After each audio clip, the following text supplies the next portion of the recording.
Bonjour à tous et à toutes, heureux de vous retrouver dans cette chronique SciTech. Nous nous efforçons chaque semaine de vous présenter toutes les innovations africaines en termes de sciences et technologies. Et cette semaine, encore une fois, je suis heureux de vous parler d'une application qui pourrait bien aider les paysans africains du monde entier. Comment? Eh bien, tout simplement en aidant les cultivateurs à très vite diagnostiquer les maladies des plantes. L'application s'appelle Yiridroto, qui veut dire en malinké le docteur des plantes, est développée par la start-up Granotech, une entreprise ivoirienne, une entreprise sociale qui œuvre pour la valorisation de la diversité génétique des plantes nourricières africaines et le potentiel microbiologique du sol. La start-up est dirigée par un jeune Ivoirien, fils d'agriculteur qui a connu et vécu des situations de faim extrême. Il a lancé cette initiative pour réduire les pertes d'aliments dues à l'action combinée des ravageurs des cultures.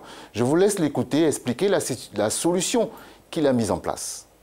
On a développé une application mobile qui s'appelle Yiridroto. Donc c'est une application mobile qui utilise de l'intelligence artificielle pour identifier les agents pathogènes responsables des anomalies des plantes et proposer donc des solutions à ces agriculteurs pour pouvoir non seulement circonscrire le mal, mais aussi prendre en charge le mal le plus tôt. Donc cette solution propose deux services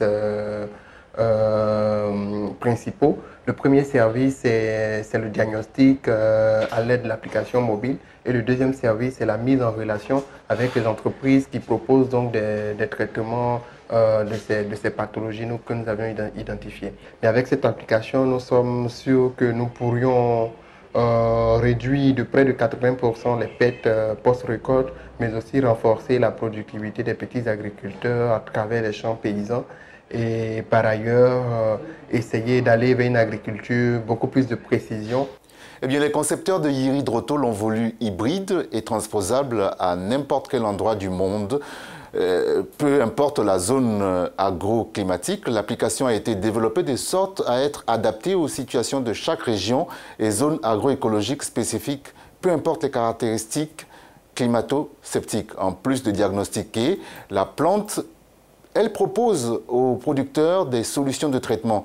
Toutes les maladies végétales, les ravageurs, les déficiences nutritives laissent un schéma spécifique. Le logiciel apprend donc rapidement à détecter ces modèles avec une précision d'estimation jusqu'à 95%. Yiridroto vérifie automatiquement les plantes pour leurs carences, les maladies et les ravageurs. Rappelons que les bactéries, les virus et de nombreux parasites microscopiques provoquent des maladies chez les végétaux et infligent de lourdes pertes aux cultures, notamment en zone tropicale. Une très bonne initiative, pourrait-on dire, lorsque l'on pense que les ravageurs et les maladies des plantes affectent les cultures vivrières et entraînent des pertes importantes pour les agriculteurs et menacent la sécurité alimentaire en Afrique. Restons dans cette chronique dans l'innovation dans le secteur de l'agriculture, notamment cette percée qui pourrait aider à nourrir la population mondiale croissante dans les décennies à venir.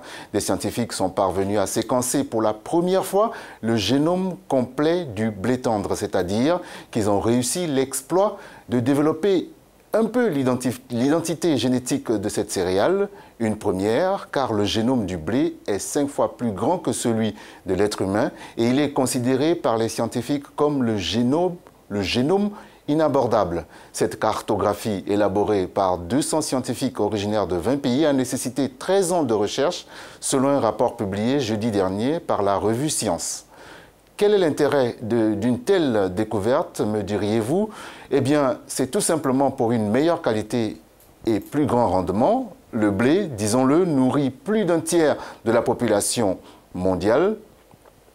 Et aujourd'hui, le blé nourrit plus d'un tiers de la population mondiale. La production de blé doit augmenter de 1,6% par an pour répondre à la demande d'une population mondiale projetée à 9,6 milliards d'habitants d'ici 2050. Mais il est plus difficile de le cultiver dans des climats chauds et secs et ces conditions devraient s'accentuer avec le changement climatique.